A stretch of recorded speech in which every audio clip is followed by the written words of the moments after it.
خدا کسی را مهمان کنه چقدر عزیز میگرداند. الله وقتی یک بنده را مهمان بکنه او خیلی عزیز خود میگرداند، مقرب میسازد. در حدیث وارد شده که حضرت موسی به پروردگار عالم میگه خدایا اون انسانی که آخرین لحظه از جهنم تو نجات پیدا میکند و وارد بهشت میشود چگونه انسانی است؟ آخرین انسانی که وارد بهشت میشود کیست؟ آخرین انسان الله به موسی میگه یک فردی است وقتی او از جهنم نجات میدم روی خود را به جهنم میکند، میگه من حمد خدا را به جا میارم که خدا از تو مرا نجات داد. بعد به الله عرض میکند خدایا کجا برم؟ کجا برم؟ میگه برو داخل بهشت. وقتی بنده پا میگذاره داخل بهشت میبینه که جایی برای انسان در بهشت وجود ندارد، فکر میکنه بهشت پره، پس بیرون میشود میگه خدایا بهشت که پر شده جایی برای من نیست. الله میگه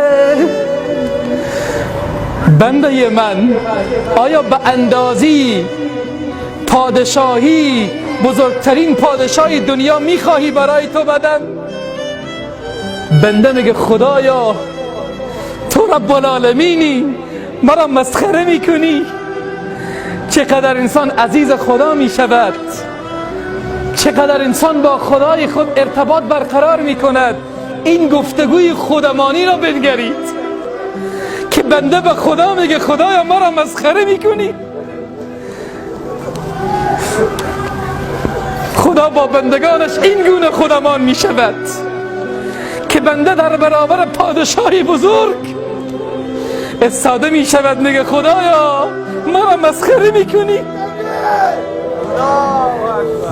بهشت جایی برای من نیست، تو میگی به اندازی پادشاهی بزرگترین پادشاهی دنیا میدهم. الله میگه 2 برابر.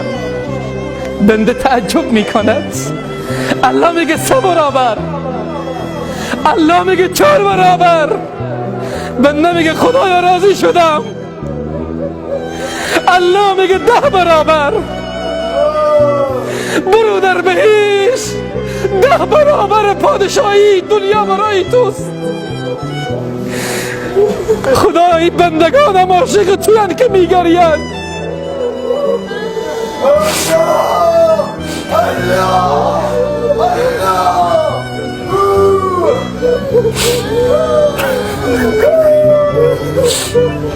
خدایا همه این جمع را به بهشت برسان. خدای بهشت تو چقدر زیباست. خدا بنده نوازی میکند. این خداست رب العزت و الجلال، اینقدر بندگان خود را نوازش میدهد. این بهشت، این پروردگار که چنین عزت برای بهشتیان میده.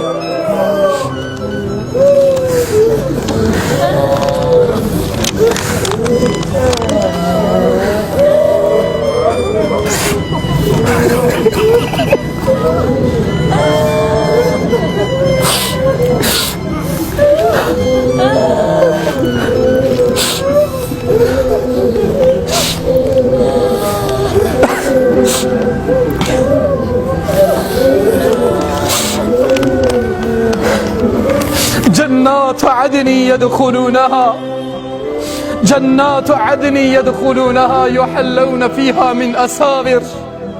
وقت بندگان خدا وارد بهشت میشوند، یحلون فیها من اساور، چوری های من ذهب و لؤلؤ طلایی به دست بندگان بهشتی می شود. و لباسهم فیها حریر، لباس ابریشمی به تن بندگان خدا می شود. پروردگار عالم گفتنش خیلی سخته. میفرمایه که در این حالت و سقاهم ربهم شرابا طهورا، الله خودش بندگان خود را شراب می نشاند. این خیلی زیباست. خدایا ساقی ما هستی. خدا خودش می آید و سقاهم ربهم شرابا طهورا، الله شراب طهور می نشاند بندگانش را. خدا پروردگار عالم، خدا ملک الملوک، خدایا تو شراب می نشانی ما بندگانت را، شرابم طهورا، شراب پاک، شراب بهشتی. الله میگه من با دستانم شما را می نشانم. این الله رب العزت و الجلال عزیزان من که ما را نوید می بخشد، همه ما و شما را پروردگار عالم امید می بخشد. اجمعا صلوات بلند.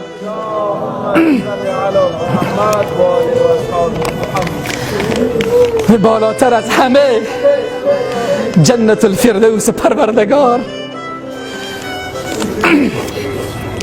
پیامبر می فرمایند وقتی از الله تقاضا می کنید خدایا بهشت، جنت الفردوس را تقاضا کنید. این جنت الفردوس کجاست؟ پیامبر می فرمایند و اعلی الجنه، بالاترین بهشت جنت الفردوس، و فوقه عرش الرحمن، سقف این بهشت فردوس عرش خدایه.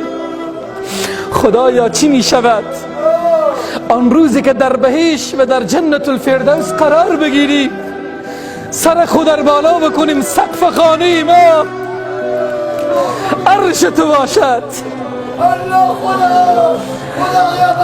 سقف خانه ما عرش تو باشد. ای الله، خدایا این خیلی زیباست.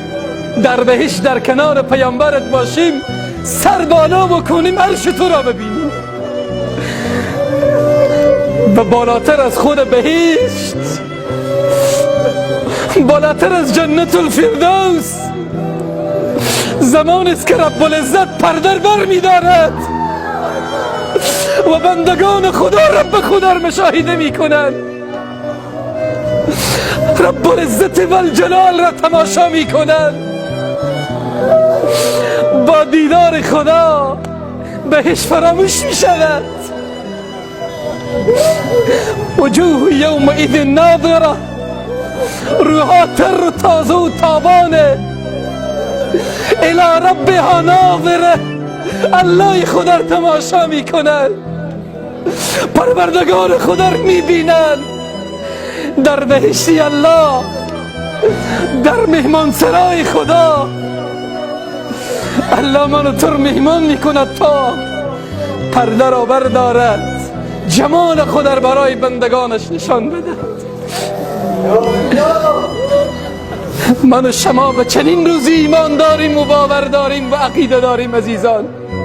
نباید در دنیا امراض، مصایب، بلاها من و شما را از پا در آورد. ما باید خوش باشیم به فضل رحمت پروردگار عالم.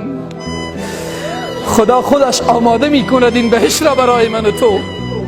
به این بهشت باید خیلی خوش باشیم. خوش باشیم اون لحظه‌ای که رب العزت پرده بر می دارد، میگه بندگان رب العالمین را مشاهده بکنید. خدایی که مالک بهشته، الله میگه مر مشاهده بکنید. با دیدار خدا همه چیز فراموش می شود. شراب بهشت، میوه های بهشت، حوران بهشت، فقط بندگان مبهوت می شوند به دیدار رب العزت و الجلال. خدایی که زیباست، خدایی که دارای جمال، خدایی که دارای کمال، بندگان خدا خدای با جمال و با کمال خدا رو می بینند. گویی بهشت می وزد.